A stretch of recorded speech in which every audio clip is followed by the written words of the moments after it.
What's good, everybody? Ace of all trades here with the game Illuminaughty. We are back with yet another Triple Threat Sports podcast live. You guys already know we are doing the new format, and we got a surprise for y'all. Y'all already see the additional circle in here. The gang is back in town. Appreciate everybody for coming through. If you guys are seeing this on YouTube, shout out to everybody. If you guys like to catch it live again, be sure to check out the Twitch channel down below. You can see it on the top left of the screen as well. You can click on the link. But we're going to get into it, man. Another Triple Threat Sports podcast live. I've been really hoping you guys are enjoying the new format. Shout out to everybody in the Twitch chat and also in the YouTube chat that sounded off last week when we did this. And we're going to be using this format moving forward. So appreciate you guys so much for the support. But without being said, let's get into it. First, we're gonna go down the line. We gotta give it up to the Triple Threat OG. Say what up to the homie, leader of the flock. Say what up, everybody.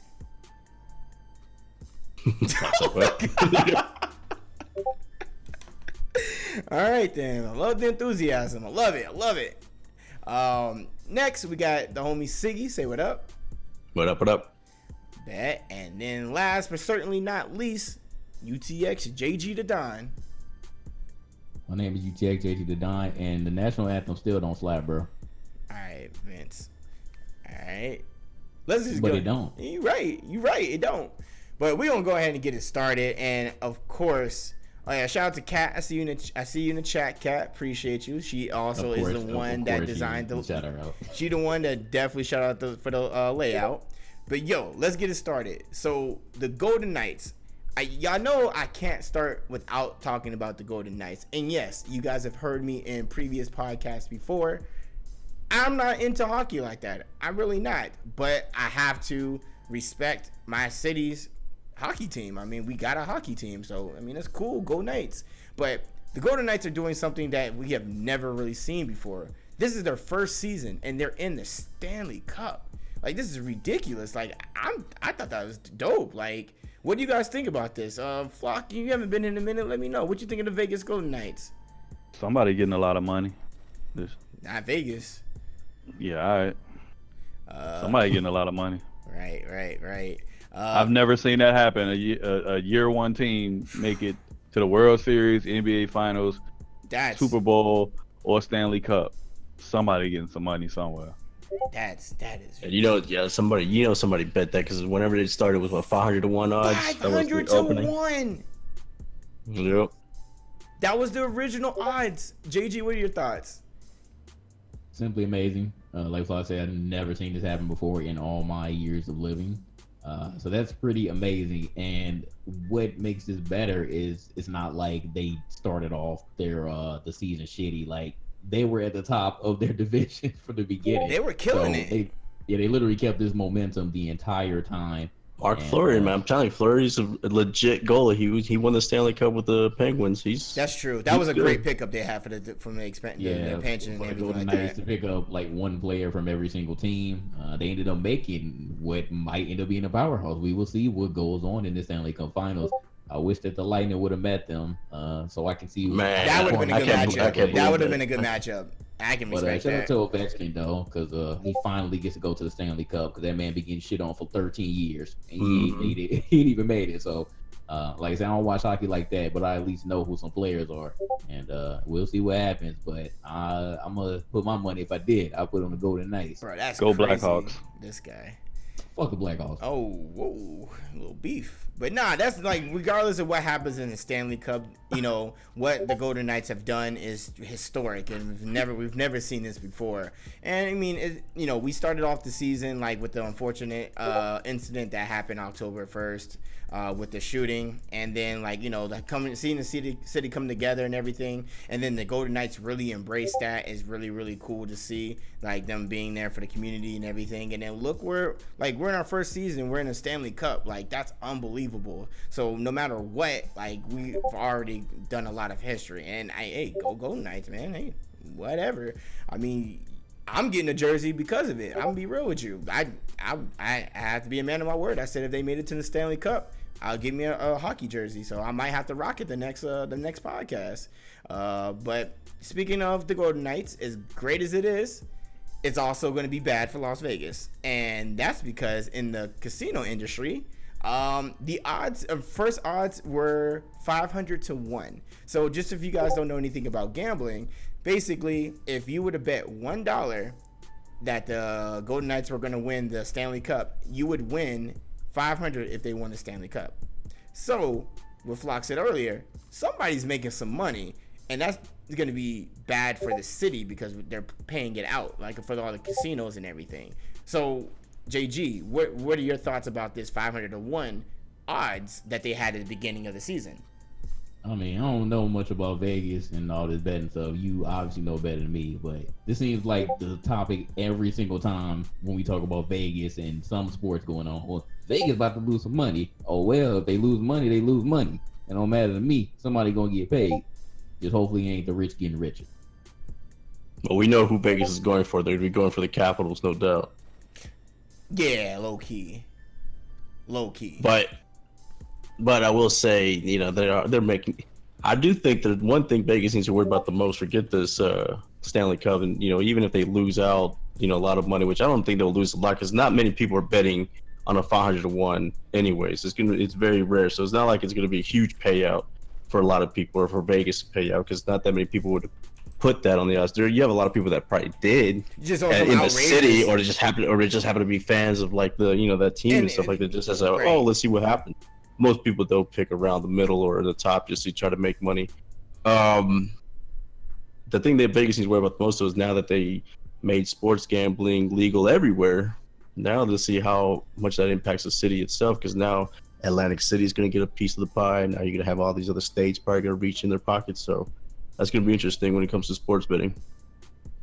Yeah, I mean it's ridiculous, man. It really is. Like I 500 to 1 though, like that's crazy. Like that legit is crazy. I'm actually really shocked. So if somebody went on a whim and said, you know what, we about to go ahead and just do a whole bunch of we just gonna put like $500 down, they getting paid if they win. It's ridiculous, boy. I can't believe it. I mean, y'all ain't got any other y'all got any other questions or anything about that? Y'all just like whatever. Nope. Nah. Bet. So let's go ahead and move forward with the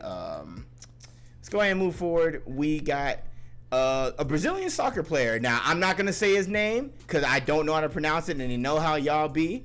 We gonna go. You know ahead. how to say his name? I don't know how to say his name. I don't know how to say his name. It's so pretty much just how it's spelled. So you go for it. I want you. No, I already know how to say it. I want you to say it. I'm good. You ain't set me up for failure. Come on, go for it. I'm good. Are you still messaging yourself? Everybody's seeing what you're doing. No, there. everybody says that they can hear like the alerts or something like that, so I had to turn it off in the settings. But right click on whatever group that it's in, and then do a search. I should be good. I disabled the desktop notifications.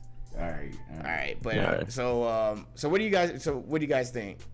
Go back. You gotta say her name. I'm not gonna say it. I don't know how to say it. I don't know how to say it. Y'all not about to get me on this. I don't say it. Professionally, as a professional person, I do not know how to enunciate the word or the person's name, so I'm not gonna say it. So it is not that hard, man. It literally is. So the you way gonna it's say spelled. yes or no? Ronaldinho, bro. Jeez. I just wanted to make sure. Thank you. The legend God has 2 fiancées that he is planning on wedding.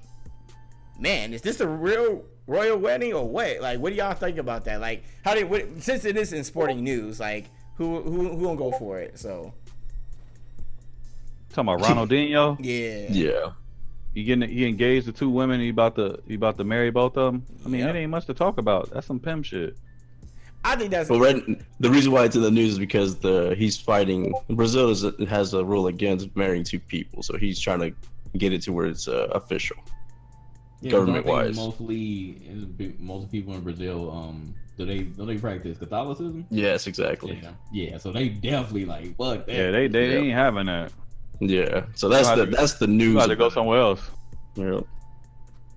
No, they got what's that thing called up at the top with the Christ over there? The statue. Right. I just think that's ridiculous. I'm not even gonna lie. I mean, to each his own. Like, man, if you can do it, you can do it. I just think it's funny that they brought that up. Like, that's like really like big news. I mean, is it really that much news? Like, just imagine Cristiano Ronaldo, what he's going through. He probably has 10 girls. That boy having him orgies every damn night. Hey man, I mean, whatever. All right, we're gonna go ahead and talk about moving over. We're gonna go ahead and talk about UFC. So there's a big, huge deal that's going on right now between ESPN and UFC. What are your thoughts about this? You are our UFC guy, JG. Let them know. I mean, Fox's time is over. I thought that with the UFC growing so fast, like you would have thought that ESPN would have grabbed this a long time ago, but Fox ended up getting to it first. And I'm not mad at it. Fox actually did a great job, but their time is over in 2019. ESPN is going to take over with pretty much all the UFC content. They already had people that came over anyways from Fox to the ESPN. So like I said, it's a good thing for ESPN. It's a lot of money in Dana White's pocket. I know he's happy as hell. That man loves money. And we'll see how it goes. I hope that the ESPN coverage will be good because I actually did like Fox Sports Fox Sports UFC coverage a lot. But again, like it's a lot of money, man, that got put into the deal. So we shall see how it is next year. But we gotta get some more talent in the UFC because there's a lot of stuff going on right now that I'm not necessarily fond of. Like what? Just with the fighters, it's a lot of fights that could happen, but they're not going to happen because either somebody's injured or they just can't get a deal done. Like I know they're talking about GSP right now. They're trying to set him up a fight, and he's trying to fight before like he gets too old. You still worried about Conor McGregor, who he's going to fight. You think he's coming back? You talking about Khabib?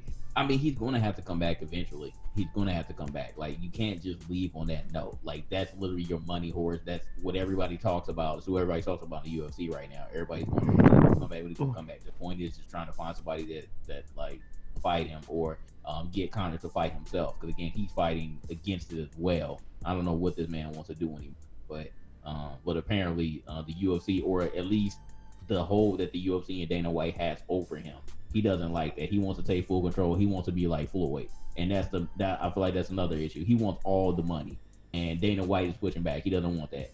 So that's what it really boils down to. Yeah, I mean, it's gonna come down to the money every single time, and especially when you get that huge payday from actually going over to the boxing world. Hell yeah, he wants to come back and he wants the same amount of money, or he wants the same deal on the purse split that he's getting. That's why, like he said, and even before he even fought Floyd, that he wants to come up with his own company, right, and do the same thing, basically set up his own fights. But I don't know how you're going to do that in that organization. It just doesn't work like that. Nobody else has an organization. Nobody else has that team behind them.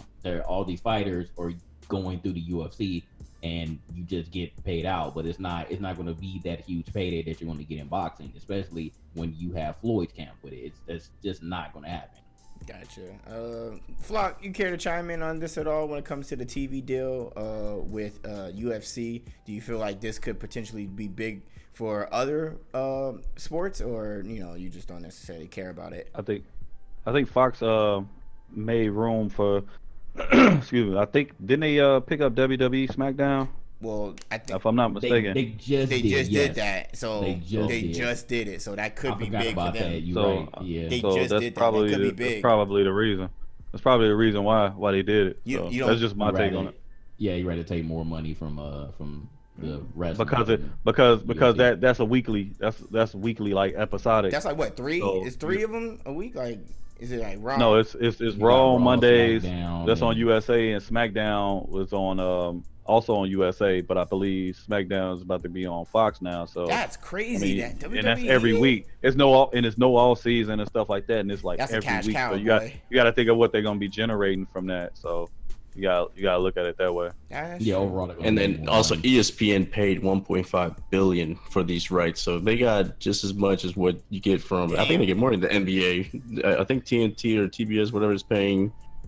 I think they're paying less for the NBA rights. So, I mean, the ESPN, it looks like they're desperate to just have something positive, something going on with their stuff. They're trying to get those ratings back because we all know that ESPN's ratings have been flopping. Well, they've been doing it to themselves by the way they've been treating their employees and everything like that, and just like a whole bunch of controversial stuff has been going on. So it's only a matter of time. So I think what they're doing is they're trying to throw money and hoping that'll fix the problem. For UFC, it was a no-brainer. 1.5 billion. I mean, hell, this You can't say no to NFL that. type of deal. You can't say no you to can't that. say no to that. Can't say There's no no to way. that. And then there was no way Fox was going to pay that. They're probably like, nah, we're good. You think Fox? Oh, and then on top of that, I mean, Fox got Thursday Night Football, so. Oh, that's If right. Fox really losing, no, they're winning right now. So I think that letting go of UFC, that's a 2-for-1 deal. Yeah. And let's be honest, JG could probably attest to this. UFC, they don't have any more of the stars that you would hope in that Not at all. sport. So Because it's everyone's not getting like older. That's why. although all the names are pretty much gone, the personalities are either Dwindling exiled down. or having Drug some kind of issues. Yeah, Yeah, because I really don't know a lot of these newer guys that's in UFC. I just know the GSPs and exactly, guys like that. Those are the guys that I came up watching.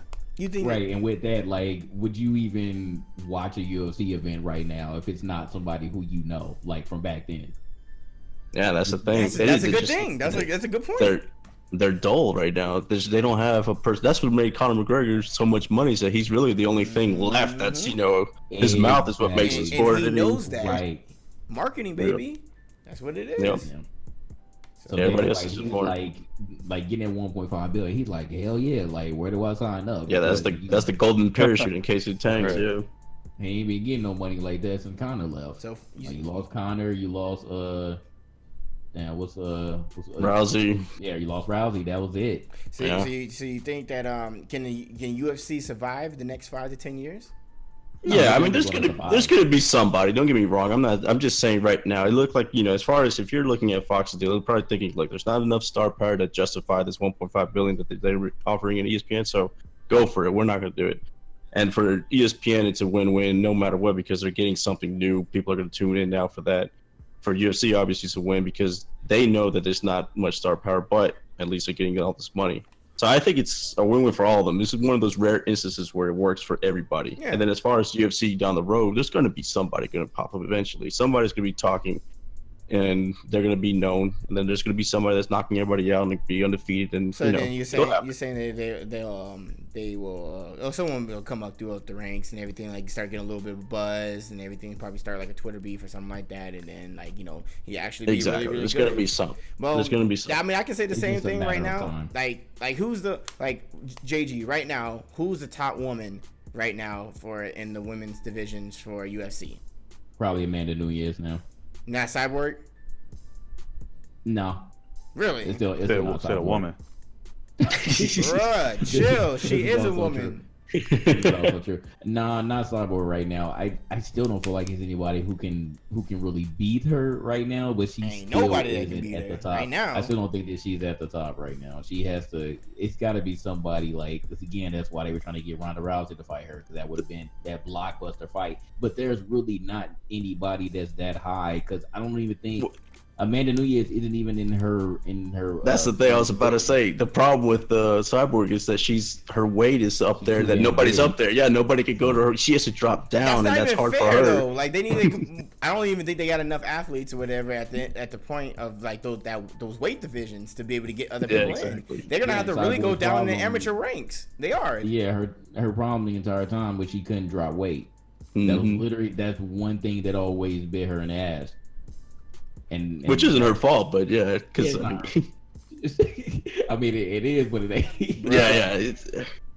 But yeah, so that's why when she came in, they were like, "All right, we got to make a whole new weight division just for you." And then Holly Holm went up to that division, but it's like, who wants to see Holly Holm versus Cyborg? Like nobody.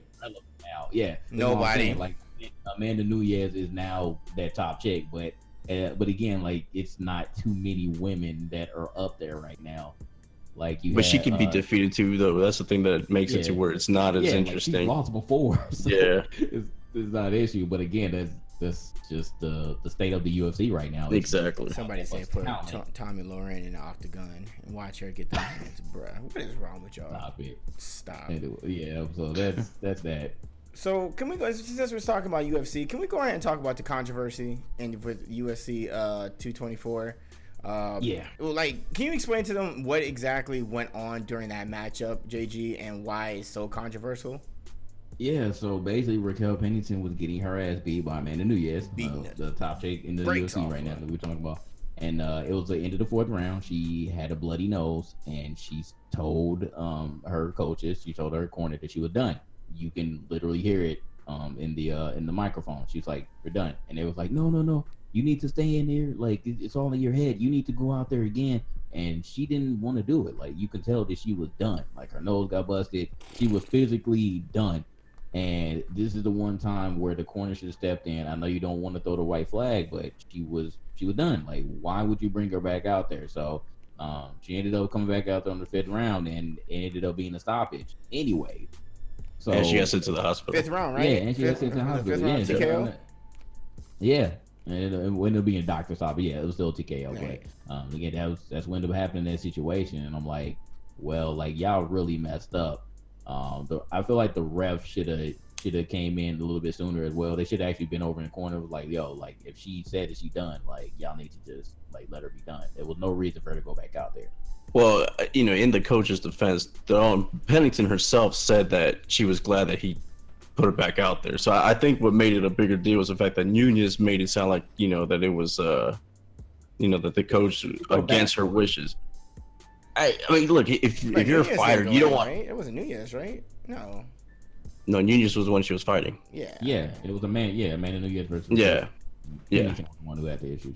Pennington defended her coach for sending her back out. That's what I'm saying. Oh, okay. Nunez was the one that commented about that against the coach, saying that he was in the wrong for it. It didn't come from Pennington herself. I got you. The thing is though is that in the moment, whatever you're fighting and stuff like that, and your coach is telling you, hey, no, you got this, you're good, don't worry about it. I'm pretty sure there's been a lot of times, especially in boxing and stuff like, where you're like, oh man, he's too quick for me. Nah, I can't do it. And your coach is just out there like, no, trust me. Hell, Mike Tyson's punch out. You have what's his face, and telling little Mac, I'm done. I can't do it. And you have it start a whole bunch of times. You have to hit the select button. And he's pumping him up.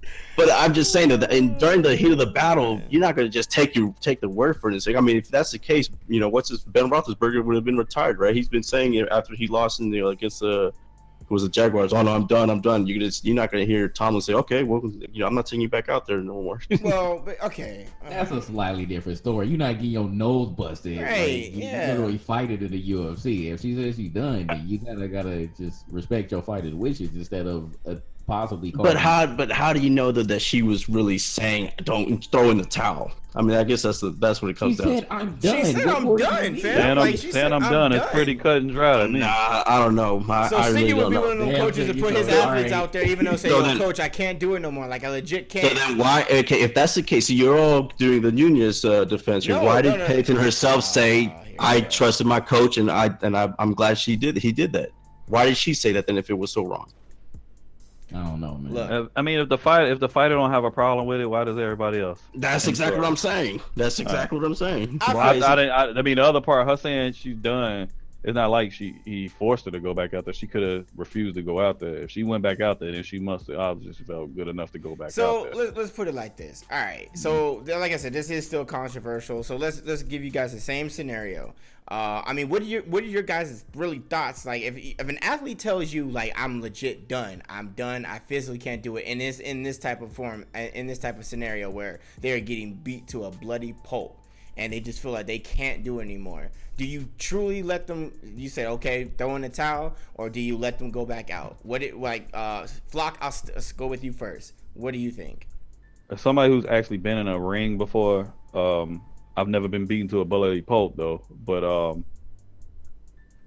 I don't know. You hear it. I mean, you see it all the time. You watch people, go through that situation, and I mean, no one. You always want to say that no one knows your body and no one knows you more than you do. Not even your trainers and the people that's handling you. But I mean, and you try to give them that same push as the women, the same push as you do the men, because they want to be out there on an equal playing field. They don't want to be treated differently because they're women, but a lot of people are making it a big deal because it's a woman.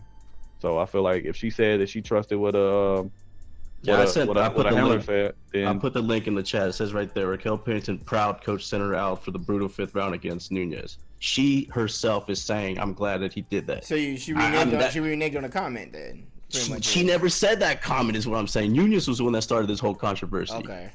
All right. I think she got some screws loose. Right.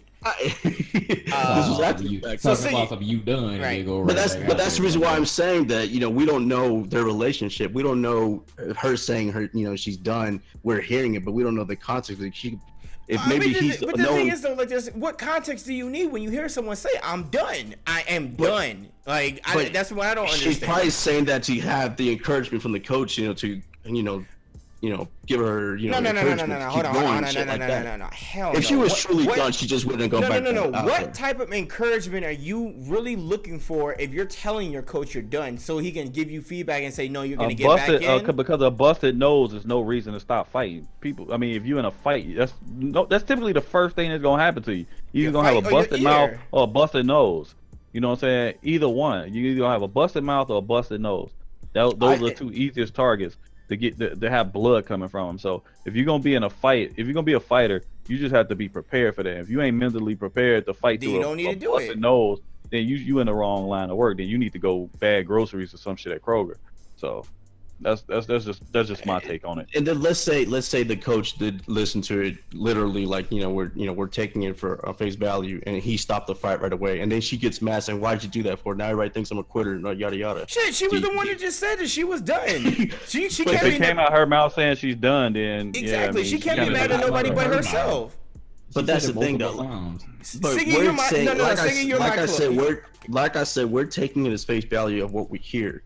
She and him had that relationship for years of training and stuff like that. So it's not like I'm telling you, I'm pretty sure there's a lot of fighters that have always said whenever they're fighting, you know, they meet that one opponent like, "Nah, man, he's too quick. I don't want to do it. And the coach will say, "Nah, man, you got this. I mean, you're not going to sit there and say, "Okay, because he said he don't want to do it. No, let's stop everything.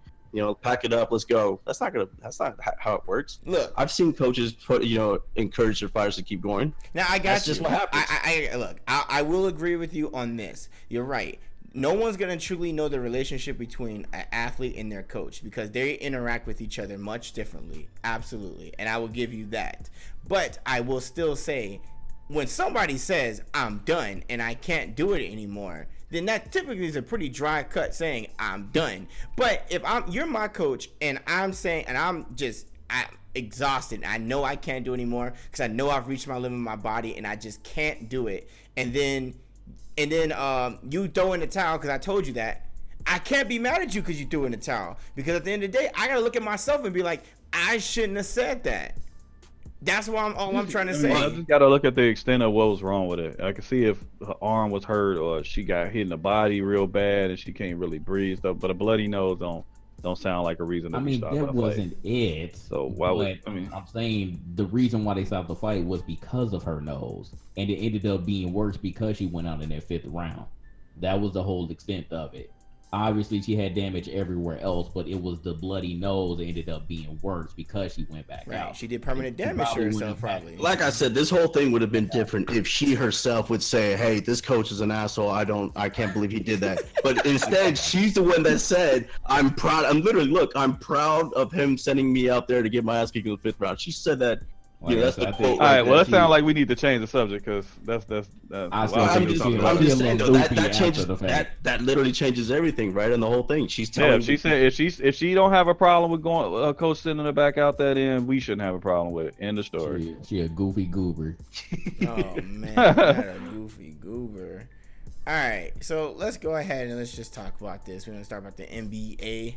We'll talk about the Western Conference in a moment. Kawhi Leonard is going to be apparently they're going to looking forward to offering Kawhi Leonard the supermax deal of $219 million from the Spurs to try to basically be in his good graces. What are your thoughts behind that, JG? I know we talked about this previously. Does he stay? Does he go? Does he take the money? What? I mean, it's Greg Popovich. Again, we don't know the full extent of what happened because it could have been some stuff that we just don't know about. Regardless of everything that we have seen that has been revealed. But I mean, it's Bob. Like, I really can't see Kawhi, especially being as quiet and as timid as he is, to really go anywhere else and fit with any other system right now. I'm sure that he could, but I just feel like with the Spurs organization, that's the best place for him to be. So, I mean, if they're going to offer you that money, like, get your money, young man. just go ahead and just stick with it. I don't think that, from what we know, I don't think that what happened, the way that the Spurs organization treated his injury was that bad that you would just be like, all right, like, fuck it, I'm done. I just want to go to any other team. Because, like, you're going to win with that team. You literally did win. Hey, he said he's done. That means Popovich has no choice but to send him packing, right? Here goes Siggy being paid. My God. Here this guy Siggy. I heard he's done, right? That means literally he's done with San Antonio. We gotta get rid of him. Here he go, man. He just said it. He about to say that the rest of the podcast, y'all. He about to say that the rest of the podcast. Can't say. We know comparing this to getting your ass beat. Like, whatever, bro. Popovich needs to throw in the towel right now. He said the words. He's done. Oh my God. Send him the Knicks. Popovich is not the end all be all. It's the Right. whole organization. No, hey, I heard him say he's done. That's it. All right. We gotta take it. Anyway, but that's my thoughts. Take the money. all right, Flock. Yeah. What do you think? Oh, okay. I was waiting on more. I thought you was about to say something else. I mean, for starters, I know a lot of people want to think that everybody can get offered this super max, and it's only a select players in the league that can get that offer. I think you have to have been all NBA or something like that. I don't know the exact criteria, right? Yeah, it's stipulations behind who can be offered that. And then even with that being said, so they don't try to, him and his camp don't try to pull a fast one. Once you sign for that, you cannot get traded that year. You have to at least play with that team for one full season before they can trade you, if you do get offered the supermax. So any idea of getting that supermax and then trying to bolt out of town and get traded somewhere, that's not gonna happen. So he can cancel that. I think that if this dude is willing to, I mean, this is from a player standpoint, I'll say, look, I'll look at it like, I won here, they try to build a team, to contend. You got the best coach in the league and whatnot, so why not? But you don't know what their situation is and what the relationship is right now. We're not there. We're not in those meetings. We're not on those calls. And from a organization standpoint, you think about Greg Popovich because he controls most of that. First of all, that man just lost his wife, so he got tough. bigger fish to fry. So dealing with Kawhi Leonard's ass is really not at the top of my priorities if I'm looking at that like that. Also, this dude, not only was he hollering, I'm still hurt, I'm hurt. I mean, he played like 8 games all year, some shit like that, like 10 games, 9 or something like that. Yeah. Right, but he was upset. And my thing was, if this man can't even show up to playoff games, home games, and and support your teammates, I wouldn't want a player like that on my team anyway. And that's just me being me. I would cut my losses, see what I could get for him, and make that happen, because the Spurs is gonna always be okay until they not. So that's how I would look at it. You got to look at it from both ends, because a lot of people just see it from the player standpoint, and then you see it from the organizational standpoint. On this one, I think both could have handled things differently, but I feel like Kawhi, for the most part, is more so in the wrong in this one, because of the way he handles shit. He never says, he won't say anything. So what do you have to go off of? You're going off of his actions, and his actions basically show me that this not the type of player I want here, because he acts like he don't want to be here. And if you don't want to be here, guess what? I don't want you here. I'll get something for you. Yeah, he's valuable. He's a valuable trade piece. I mean, I'm pretty sure there's a lot of teams lining up. Where would he go though? Like, I mean, like I said, the last podcast, the Lakers take anybody. They'll take. Yeah, but the team that has the most assets right now is we the don't Boston. need him. Apparently we're getting LeBron, according to Stephen A. Smith, that just tweeted it again today. So I mean, maybe him and LeBron gonna team up. We'll see how this game 6 goes though, and then we'll talk. Right. I mean, honestly, like I think what Flock is saying true is right. And to piggyback off him, it's true. Like, I feel like Kawhi had handled himself inappropriately from a business standpoint. And if I would have had a little bit more respect for him for sitting out if he said why. Like, at least not even have to talk about like the back office or anything like that. Just why.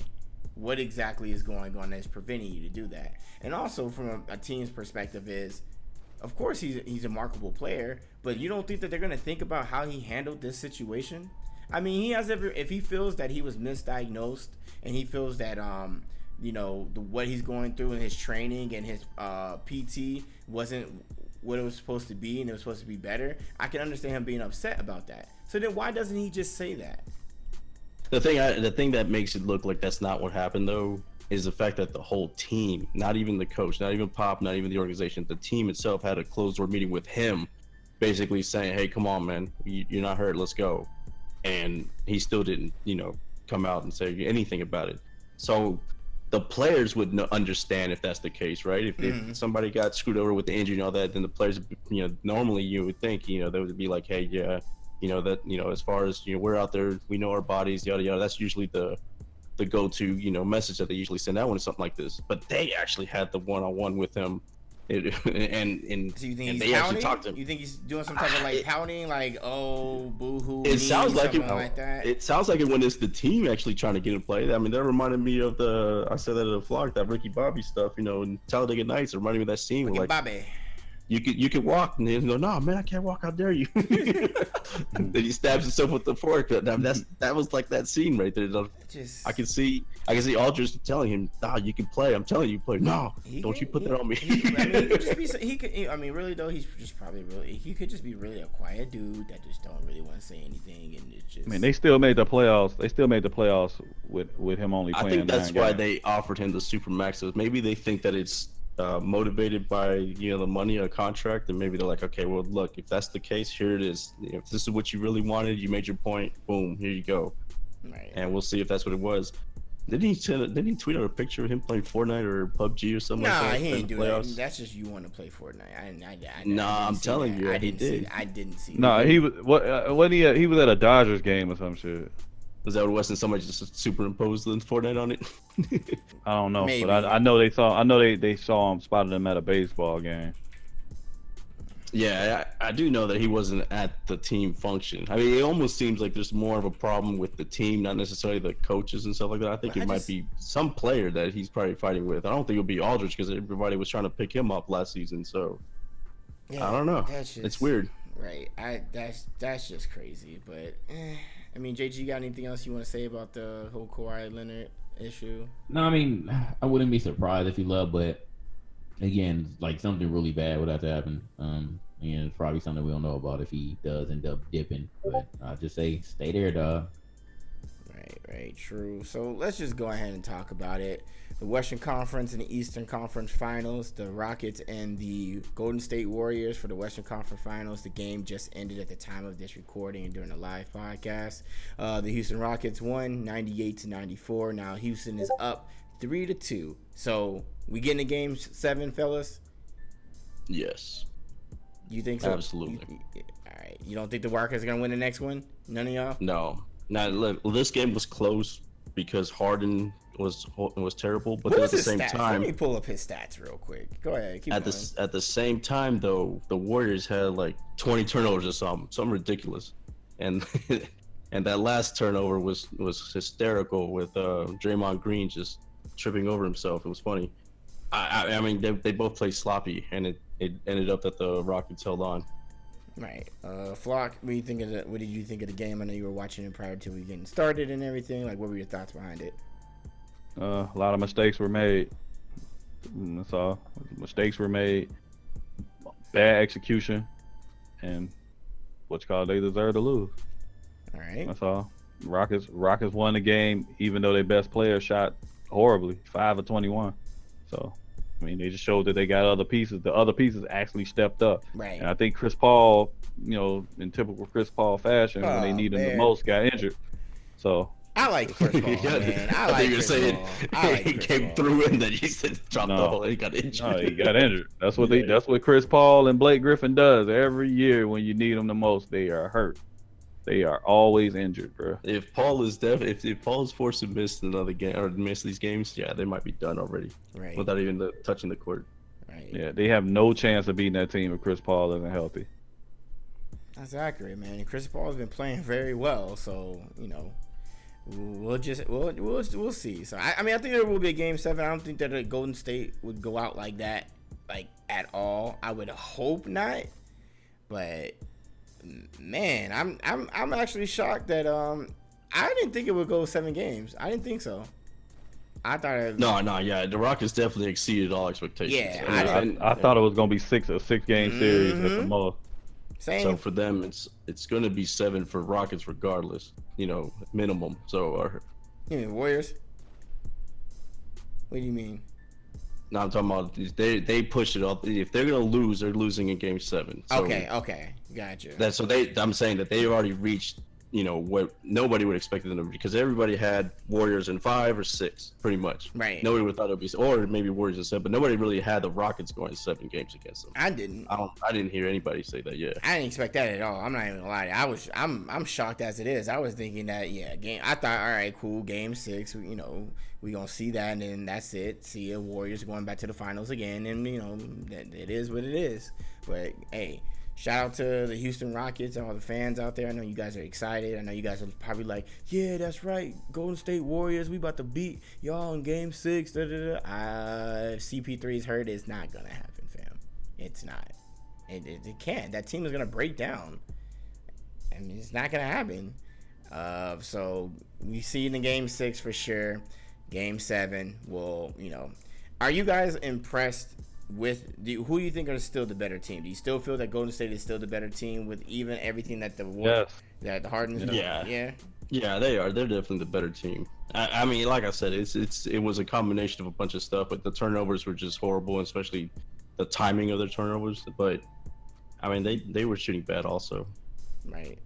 Everybody can't have a perfect game every game. People have bad shooting games. People mess up. They have turnovers. Stuff happens. Like, people love to hit the panic button every time something don't go right.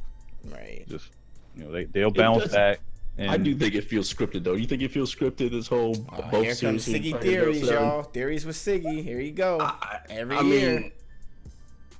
I don't see how they teams planned this. They would just get more poorly. money, Siggy. That's what it was. They would get more money for Game 7. Exactly. Vegas gonna lose money though too, right? Well, if the Warriors win, if the Rockets win, they would. Actually, they were going to lose money no matter what, because even if the Warriors win the series, it took them 7 games. I don't think they would. Conspiracies with Siggy, boy. That needs to They be, didn't have that needs that to for be a sure. new segment. But I'm just saying. You mean to tell me that the Cleveland Cavs can go up in there and whoop Boston by 40, 30 points, 20, whatever it's been lately at their place, but then they show up to go to Boston and they suck against them so badly? And same with Boston. They're beating them 30 points. It's a different atmosphere, bro, when you're playing on the road. Yeah, it's completely different. People can play at home because it's home. No team impresses me until they always say it's not a series until you win on the road. And that's what's funny though, because the Warriors lost 2 games in the last 10 years. It seemed with at home, and they're losing now all the time. I mean, Boston is a good home team, and they suck on the road. I said this before. I said I don't trust them because they haven't showed me that they can win on the road. They've won a total of 1 whopping playoff game on the road this entire run. Yeah, They won 1 game on the road. They haven't lost a game, and they haven't lost a game at home. So I mean, technically, that's all they need to do, because they got home court advantage until they play a Western Conference team in the finals, if they get that far, which I don't think they will. But that's just me. Right. And since we're talking about the Cavaliers and the Celtics, right now Celtics are up 3-2. We get into Game 7. Yep. And Cleveland will win. And that's what I'm saying though. We're saying it already. We already know what's gonna happen. It's gonna be Warriors Cavs still, but it took both of them 7 games. I just didn't see that. I don't know. So let's say some weird way, Celtics end up winning, and the Warriors go in. But they're not. You don't think there's not a chance? I have zero faith in the Boston Celtics winning. They lose Game 6. There's going to be too much pressure on them, because they were starting to unravel a little bit in that last game that they won. If LeBron didn't get tired and whatnot, they would have lost that game. They could have come back and beat them, but LeBron started getting gassed out. But they lose this Game 6, they're going to lose on their home floor in Game 7. Oh my God! What do you think, JG? You think it's over? Oh, you finally asked me. Because I didn't say that about the Western Conference Finals. Oh, my bad. Go back. My bad. Go back. Tell me your thoughts. I don't want to say that now. Man. The conference. I really hate this Cavs offense. Like, it's terrible. That LeBron literally has to do everything. And another thing that I found funny is every time Kevin Love seems to have a decent game, then nobody else has a decent game. Is Kevin Love really that that terrible of a team player that every time that he has a decent game, nobody else does. Like Tristan Thompson went like 13 and 13 the other day, and all of a sudden Kevin Love scores like a measly 14 points, which he should be averaging way more than that every single game. Like everybody on this Cavs team besides LeBron is consistently inconsistent, and it just gets on my nerves like how much that LeBron has to do. That man has to stay in the game literally all game in order for them to actually at least have a chance, or at least while they're away, while they're on the road. I just don't like that style of play. I hate that he literally has to just like put everybody in his backpack and just go. Right. And you can't really rely on anybody every single game. It's just like, well, are they gonna show up today? You gonna show up, JR? No, you want to score 1 point. You want to score 0 points. You gonna show up, George Hill? All right, you want to score 1 point. You want to score 5 points. Like, it's just, man, it's really terrible to look at. Right. But they're handing scripts before the game, like, hey, JR, you said the NBA is becoming a WWE. Yep. Oh my so yeah, if we're gonna go with the Siggy conspiracy, obviously you don't want to see a finals without LeBron. So that's why I think that the Cavs are going to win. It's going to be once again Cavs versus Warriors. So prove us wrong, NBA. Have it Celtics Rockets, and then I'll believe that it wasn't scripted. Bruh, I don't know, man. And you brought up a good point, JJ. I'm gonna go right back to you. With LeBron taking all this type of physical endeavors to his body and everything like that, do you feel like he's breaking down faster because of what he's had to do with this team, literally carrying this team? Like, do you think it's gonna have a role like in his further play? I mean, hopefully not like by the time that he retires, but I feel like he's a different type of physical specimen that like we haven't seen in a long time. Absolutely. Yeah, like everybody is saying, oh man, like he's doing too much, he's playing too many minutes, but maybe he's just one of those type of players that can handle this more than any other player that we've ever seen. So I think he's actually going to be fine. Like he doesn't really seem to have an issue with playing all these minutes. He argues with Tyronn Lue all the time. Keep me in the game. And Tyronn Lue I feel like he he can't be bitching about it later in a press conference about how tired he is. Right. This is also true. That's my only problem with when he does that. Like he complains about how I'm tired, I'm so worn out, I'm beat down and stuff like. But when the coach try to take you out, you tell him no, I'm not coming out the game. Yeah. That was what Charles Barkley had an issue with him, I believe, as well, when he was complaining about him being tired. Mm-hmm. My thing is don't complain about being tired. And then you want to play 40 minutes a game, 82 games a season, trying to prove a point. Bro. Prove a point, and then when you get into the playoffs, you burn out, and then you get beat down, and then that's your first excuse. That's the only thing I have a problem. I have an issue with. I don't have an issue with LeBron personally. I just little shit like that bothers me because you had all the opportunity in the world to get rest. I mean, they changed this fucking schedules because you were the main one complaining about how gruesome the schedule is that they've been playing for 50 years prior that nobody else was complaining about. But y'all complain about how the scheduling is. Oh, practice this and this, all this, and they didn't change the schedule around so y'all can play more games and whatnot. But y'all still resting, but he didn't want to rest, so now you got to deal with it. That's true. Like I admire his hard work, his dedication, and everything that he has. But then at the same time, he's complaining how tired he is. It's like, I get it. Of course you're gonna be tired. You're playing 82 games, but it just doesn't make sense. Like if he's one of the biggest advocate about resting, but yet he's not resting. It's like, why are you doing it? Why? I don't know. Beats me. It's funny seeing all the players from that draft class that are now, broken down and busted now. Carmelo Anthony, Chris Bosh, Dwayne Wade. I feel and then everybody else in that draft class is pretty much done. After that, I mean, Chris Bosh has a different story because I feel like he would still be in the league doing something. Yeah, he definitely would have been. He was still on a great path. It's just that stuff with his heart. I mean, with Chris Bosh, I don't think it wasn't basketball related wear and tear on him. It was just some shit that he couldn't help. He was projected. He was good for a few more years easily. He was absolutely, and it's hard because I know he still wants to try to come out, but he just can't. There's just no way. But you're right, Siggy. Most of them, but down and everything. Really, I'm just looking at it right now. I mean, we all know Carmelo's still there, but he's a shadow of himself. Yeah, even from last year, it seems. And Big Three. The only person I see left in there, David West is still playing. He's out there, but he's not. Al Korver out there. Kyle Korver's out there, but then again, he just needs to shoot threes. He's more of an Hey, he doing what he knows what the dude is gonna work for him, boy. I'm not mad at it. Yeah, you can last a hell of a lot of years playing how he plays. Right? Yeah. It's just like being a kicker in the league. As long as you ain't getting hit and making them field goals, you can be in there for a very, very long time if you keep doing what you're supposed to be doing. So keep on shooting them spot up threes. He'll be there for a while. I mean, some people just condition better, man. Look at Vince Carter. Oh. I mean, That's 41 years old, and he was still out there playing. So Still got the bunnies. Still, so, I mean, not everybody. That's the boat like a LeBron James is in. But all those years, all those games, that stuff started to take advantage of you. Prime example, Kobe Bryant. Yep. You know what I mean? Kobe body broke down on him at like what 35, 36. He was playing since he was a teenager. Yeah. So you come in the league at 18. You get to year 16, 17, it's definitely gonna take a toll on your body, man. I hate to see LeBron have to play all those minutes and stuff just for his team to have a chance. I think that's pitiful. So all I'm gonna say is this series, depending on how this goes, is gonna determine if this dude stays in Cleveland or not. Gotcha. I think this is why he's looking for a cash out for sure after this year. Whether it's Cleveland he don't deserve it? Of course he do. No, I know he does. Don't get me wrong, but Yeah, he deserves every dollar he's gonna get. So, Flock, we haven't had you on here when you've actually talked about this. So maybe you could let the people know if LeBron does leave.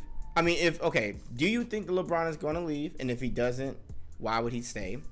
And if he does leave, where do you think that he would go? Do I think he's gonna leave? Like I said, I won't answer that until after the season is over. Okay. All right. So you think if he wins it all, he'll stay? I won't answer that until after the season. So what about if he were to leave, where would he go? Can you answer that at least? No. All right.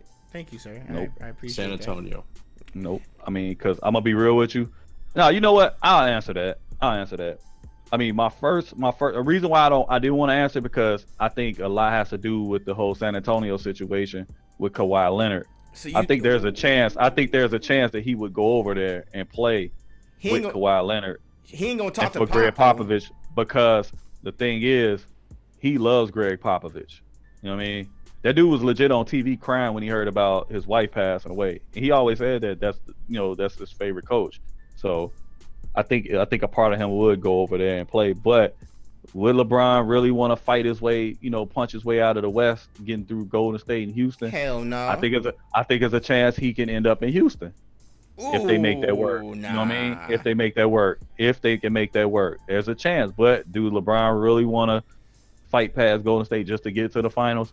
I think he has it set where he's kind of like used to being in the East and having it that good where he's almost all but guaranteed to come out of the Eastern Conference to at least have a chance. I still think that 76ers only in the East if he decides to stay in the East. I wouldn't want him to come to Philadelphia and kind of derail, because I think he'll derail Ben Simmons' progression. Growth.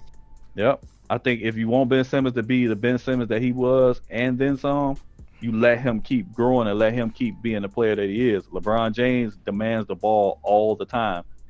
And what is that going to do for Ben Simmons? Nothing. He can't shoot the ball. So you're going to wait for him to spot up and do what? Shoot. He's not going to do anything if he doesn't have the ball in his hand. LeBron James has not showed that he can play without the ball. That's why he's never really played with a great point guard, because he has to have the ball in his hands all the time. So that's just my personal opinion, man. No. I wouldn't want him to stay in the East. Where do you think he'll go? You think he'll just stay in Cleveland? Yeah, if he's gonna stay in the East, he's gonna stay to Cleveland. If he leaves, he's leaving for a Western Conference team. I can't see any team in the East that he would go to other than Cleveland. My dark horse team in the East that he would go to would be Cleveland. I mean, Boston. Boston? Yeah. Because I mean, how would that work? How would that work? You got all those guys. Cause then what you doing? What you gonna do with Kyrie? Kyrie. Why would he want to go over there with Kyrie when Kyrie obviously didn't want to play with him in Cleveland anymore? Right. At that point, you would trade Kyrie. and they'll get a lot That's for him. not. You're gonna trade. Bruh. You're gonna trade Kyrie. Why would you even trade for him the first time? Right, exactly. It makes no sense. That's not He happening. gave up because he gave up all the. I'm not giving up. I'm sorry. I'm not giving up Kyrie Irving at 26 years old for potentially broken down 33 going on 34-year-old LeBron James. I'm good on that. You know what I mean? You trade him right. I mean, my thing is, how you gonna trade him? How do you know Kyrie's not broken down already at 26 years old? I was about to say that could be the only argument you could use. I mean, the only way. I mean, they good at dumping off garbage. Look what they did with Isaiah Thomas. Yeah, exactly. I mean, the scenarios can go all night. All I'm saying, that's why I didn't really want to get into it, because it's a lot of different scenarios. All I'm saying is, if my personal opinion, if LeBron leaves, he's going west. If he's, you know what I'm saying, if he's staying in the East, he's staying in Cleveland. And he don't want, because I know he cares about what people think about him, and then he's probably more so worried about what people are gonna say if he leaves Cleveland again. Bruh, at this point, this man has brought them a championship. He said what he was gonna do. He came home and brought them a championship, fam. Yeah, he's got more of a reason to do it now. He got more leverage. Right. But all I'm saying is, you got to think about it. The Celtics still got Gordon Hayward. They still got Jason Tatum. You know what I'm saying? They still got all the They got a lot. They of got a pieces team. They got a team. They're doing. You seeing what they doing? They are one game away from going to the NBA Finals without their two best players. That's just saying. That's man. Phenomenal. So you willing to break LeBron on the team? Yeah, but then you would have to break. Danny Ainge is willing. Stop yelling. Danny Ainge is willing to break a team. Like you're saying that, are you going to break a team? He was able to break a team with Isaiah Thomas. Yeah, but that was Isaiah Thomas. Isaiah Thomas was good because that system worked for him. But you're saying that, are they going to break a team? Yeah, Danny Ainge can break a team. I wouldn't do it. But that's just, like I said, this is just me. I wouldn't do that. Right. Because they showed that they can be good and they can be a potential contender without LeBron James. Of course, LeBron James will put them over the top. We all know that. But think about what that team would look like with Kyrie Irving and with Gordon Hayward. Whew. I'm just saying. I'm excited for it. But there's no guarantee that Kyrie's going to be healthy going forward. And there ain't no guarantee they can even afford LeBron James. They would have to clear up a lot of space because LeBron James is going to want super max money. He's going to get it. They can't. And the only team that can afford to pay him super max money right now is the Cavs. Because he got bird rights, is Cleveland. And possibly a couple other teams that he don't want no part of. Right. And possibly I mean, you got a point. We said this a couple of podcasts ago. I believe you were in the chat listening. When we said that, I believe it was like me and JG was talking about it too, about we could see a possibility of Kawhi Leonard ended up leaving, LeBron going over there and being in with Coach Greg Popovich. Only thing is, LeBron ain't talking to Greg Popovich like he talked to Tyronn Lue. Ain't no way. Oh no. Ain't no way. That's not gonna happen. He knows that. He won't even need to though. Show respect. If he won't need to. Do we ever really even talk about that? How like he really gets bitched out by his own player? Like, if y'all were the coach, would y'all let LeBron talk to y'all like that? Like, be real, JG. What would you do? Would you bench him? Hey, if I'm getting to you getting to the finals and you getting them checks coming in, bruh. Nah, you just let that man cook, bro. Yeah, if I'm Tyrone, I'm happy because he's getting you to the finals. I'm about to say he's making you look like a good coach. Yeah, like exactly. He making you look like you know what you're doing. Yeah, same thing with Eric Spoelstra. I don't think Eric Spoelstra is a you good try coach. And bench LeBron James if you want to, and see how long you last.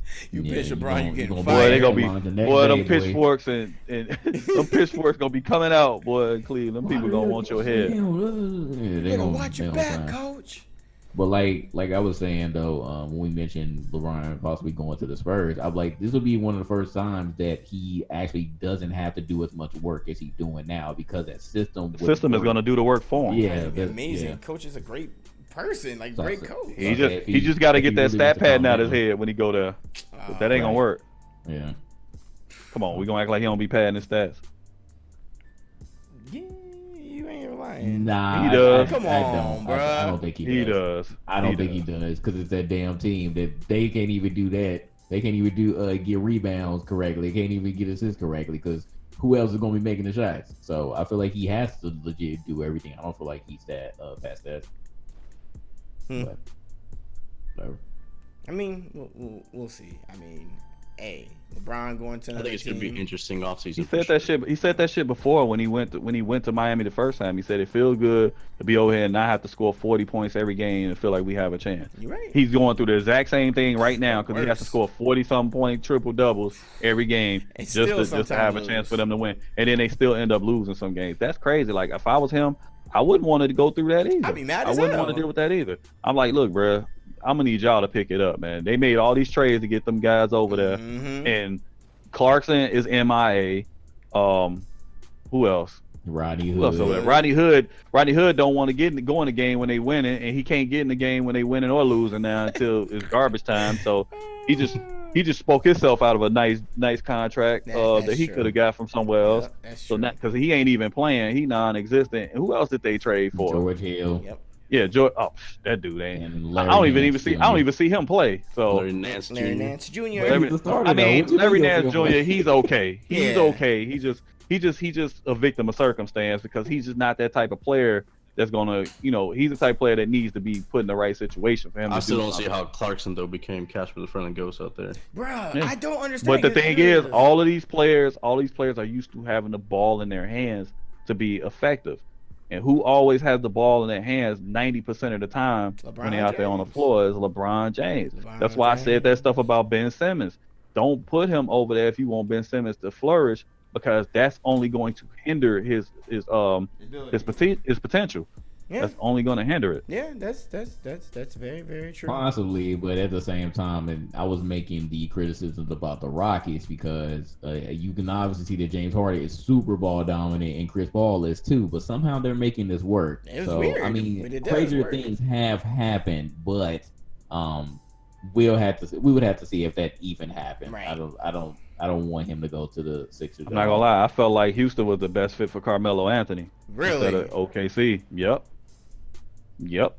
I felt like that was the best fit for him. I The felt Knicks like that didn't was a wanna better trade fit. with them. I felt like that was a better fit. I think if he was in Houston, he definitely would have had a better season than he just did. Without a doubt. He thought he was going. I remember that they had a deal in place for a long time, but the Knicks didn't want to pay what's his face, and the Rockets didn't want to budge on that either. Who's that 3-point shooter they got out there in the Rockets? I haven't seen him lately. For Houston? Yeah. Gordon. You talking about Gordon? Nah, I'm talking about their Jared 3-point Gordon? specialist guy. Nah, I don't even know if he's even playing anymore. Who are you talking about? Frank? Here, I'll look it up. I honestly can't think of anybody but Eric Gordon. Right. Nah, he used to be somebody that just strictly threw 3-pointers. Let me see. You're talking about Ryan Anderson? Ryan Anderson, there you go. Oh, damn! Does he Yeah. even play?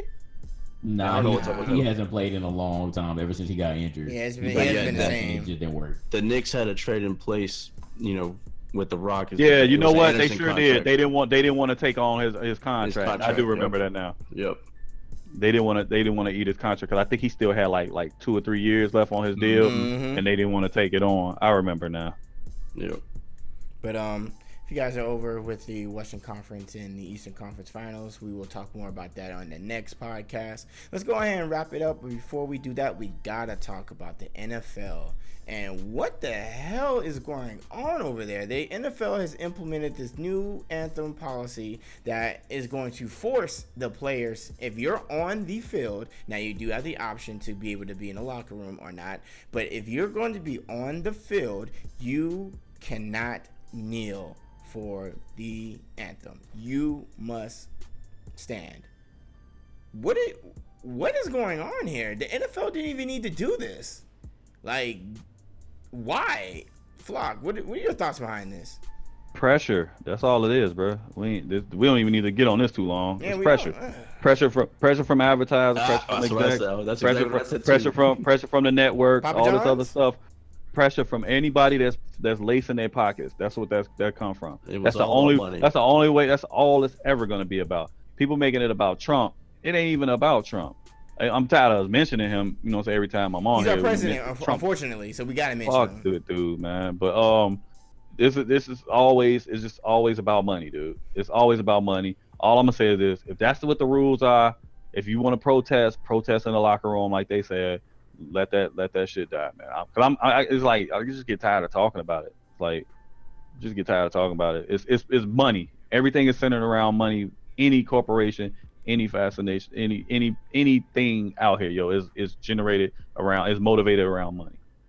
Papa John's, it don't matter if Papa John's, Sprint, whatever, Direct TV, whoever lace in their pockets, you know what I'm saying? Whoever lace in their pockets, they don't want to burn that bridge, so they're gonna make sure that doesn't happen, because that whole Colin Kaepernick thing rubbed a lot of people the wrong way. So they just don't want to. They don't want to have that happen again.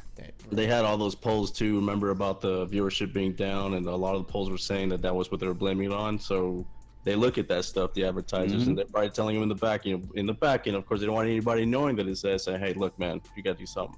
I do think the reason why, though, too, is that they wanted to be uniform with the other sports, because a lot of people don't realize that the NBA and MLB has the same rule.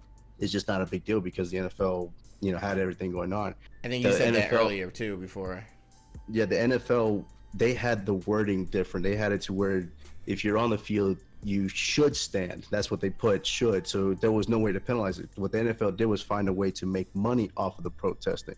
So now they can find the teams, and then in turn, the teams find the players if that happens. And guess who's making the money? The NFL in the end. NFL. Yeah. So they found a way to where even if it does continue, hey, you can do it all you want. You're pretty much gonna be paying for it. Right. And we'll see how the penalties could probably be tiered. Because each team has 50,000. Right. So the NFL can. Before I get into it, JG, what are your thoughts about this, man? I know you feel very adamant about it. Like, what do you got? It's bullshit. Yeah. I'm disappointed. I want to enjoy football without having war or politics or religion, anything in my sports. I don't remember a time, and again, I might have been like super duper young, but I really, and I asked this on Twitter today, I was like, when did the national anthem become like mandatory for sports, like anything? Because I don't feel like if people want to make it so much about America and war and the troops, and if it's such a big emphasis, what does this have to do with sports? The only real connection that you would have with that is the players who like actually went to go serve and then they came back and they played whatever sport, which is generally football. Like we talk about Villanueva from the Pittsburgh. Who had him his little moment last season. But other than that, like what are we doing it for? It's okay to recognize the truth, but somebody told me today that the troops actually paid the NFL to make this a big deal. That's why they have all these tributes for the troops. That's why they have the jerseys with the camo on it, and that makes sense. It goes back to money. So if the troops are going to pay you to do that, then they're going to do it, and that's why they make such a big deal about the national anthem. I like it. I know in the NFL it's recent. I think it's only been like the last decade that they started having the anthem thing. Yeah, I know in baseball though. Baseball has had a long time. Yeah, but it's only been a few years for the NFL, I believe. It hasn't been a long-term thing. It hasn't. I just think it's BS. And I said that last year. That's probably the way to solve it, is just not have it. If they really wanted to where everybody's done with it altogether, just don't do it anymore. Yeah, they obviously had it like that before, so it's being too much of a distraction now. That's what y'all are talking about. It's a distraction. All right, well, don't do it then. Don't have a national anthem then. Like, the problem solved. Either that or, I said my other suggestion would be to just go back to how it was back in the day, where none of the players even come out. Just don't have them come out the locker room. And so again, you can't be mad at somebody because you're not going to see it on the field, whether they kneel or raise their hand up, put their fist up, or whatever, where they stand. Who gives a fuck? I don't care about the national anthem. Like, the only reason why I did it because everybody else was doing it. But did I did they even show it on TV? I mean, honestly, if I turn on the game, I'm like at 12:05. I'm like, no, all right, they show like clips and everything like that of it. Like they'll show like they doing it. They show like the beginning. They'll show like the planes flying through and everything like that. They'll do that. Yeah, I wish I would have remembered back in the day if they actually showed it on TV, because I don't remember. I don't think that they did. It promotes sportsmanship. And that's a problem. The only ways that like we cared about the national anthem was like during the Super Bowl, right? Because you always had someone famous doing it, whether they had it was never even televised. Mm-hmm. Yeah, like, but you heard about it though. Like, again, the years before social media, the NBA whenever it happens during the finals and stuff, like it's generally during those moments, not during regular season. And now they make an emphasis on it. They put a special light on it every single game for the NFL. And weekend. Well, we know what's going to happen. Very first week, I'm pretty sure either all the teams are going to go out there and kneel, or everybody, all the players, I mean, or they're all going to stay in the locker room. The Jets came out and said that they'll pay the owner, Woody Johnson's brother, which is pretty funny because Woody Johnson is the UK ambassador for Trump. Yeah. Mhm. But he came out and said that he'll pay for any fine out of his own pocket. So Damn. Oh, well, let me bring up that point though. Let me bring up that point because you said that and I forgot. The one thing that they really fucked up with when they made the decision is apparently they did not consult with it in the NFL Players Association. They have to rectify that. They messed up. They messed up. You know what? How do you not put them in there? I do think that's didn't they have like this big old summit last year where they told everybody that they're going to be donating money to all these causes and stuff like that, and they were trying to get the agreement so that they had conflict of conversation. interest though. There's a conflict of interest to just pass it now though. It's completely different. They not consult them at all. The thing is, they're a private company. All they had to do was just redo their wordings, and that they really don't need the NFLPA to should tell them how to run their business in the end. That's why they can bypass them. It's still tragic. And the other thing about that, apparently the vote went with all the teams 31-0 instead of 32-0 because the 49ers of all of the teams apparently did not vote. They didn't vote yet. Of course they didn't vote. You know why they didn't vote. I'm like, this is some bullshit. Like, you know why they didn't vote because of the collusion and everything like that against the NFL.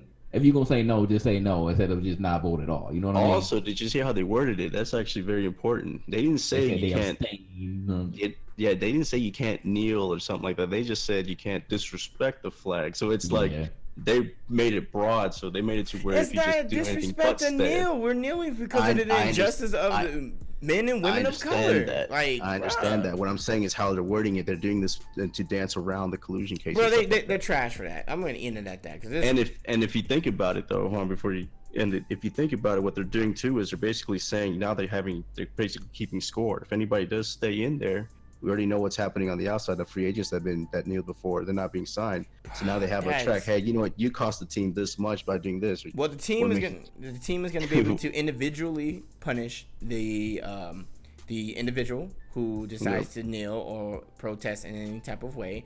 Plus, you have to get fined from the NFL. It's bullshit. It's not right. It contradicts so much. But the NFL is trash for that. And they were worried about their ratings then. I bet you their ratings are going to go down now. And I don't want to hear this talk about if they change. Well, they shouldn't have the national anthem played at all. You know how many fake Americans and patriots and all that going to come through talking about, you're not about to do that to my flag. You're not about to disrespect my country. I don't want to hear that. Ain't got nothing to do with no damn football. Right. I'm not trying to hear it. Nah, we good. Like Flock said, though, it was all about the advertisers in the end. Because I'm telling you, that Papa John's thing that just happened to come out, that's probably why they're probably like, hey, why'd you say anything? That's why he had to quit. Yeah, so I'm pretty sure that all these advertisers were probably in the background say, hey, yo, what's going on? Right. Oh, well. And then I think the 49ers as well, they said that they're going to close all concession stands while the national anthem is playing. Man, I don't want to hear that shit. I don't want to hear that. I'm like, people been disrespecting the flag. I've seen people walking around, they're talking during the national anthem, they're getting their beer, all that bullshit. Mm-hmm. But you mad because someone decides to take a knee or someone does not stand up and put their hand on their heart. Like you better find the fans for keeping their hats on during the national anthem. Then keep that same energy. Like people disrespect the flag all the time at these events. I don't stand up in my damn living room when the national anthem is playing. Like it's all dumb. I'm fucking done.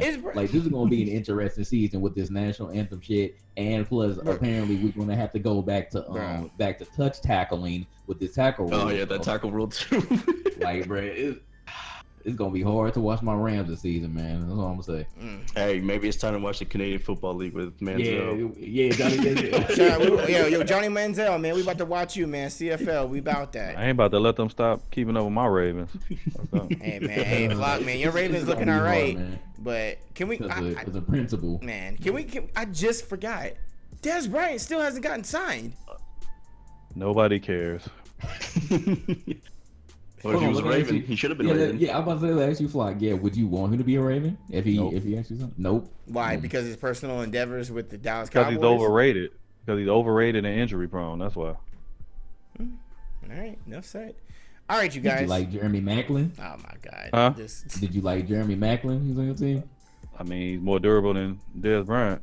I legit don't like Dez Bryant. Like we've had this conversation multiple times. Who are the receivers now? Who was it that they signed? They still working on shit. So let's end this off, I feel you, bro. I feel Tired. you.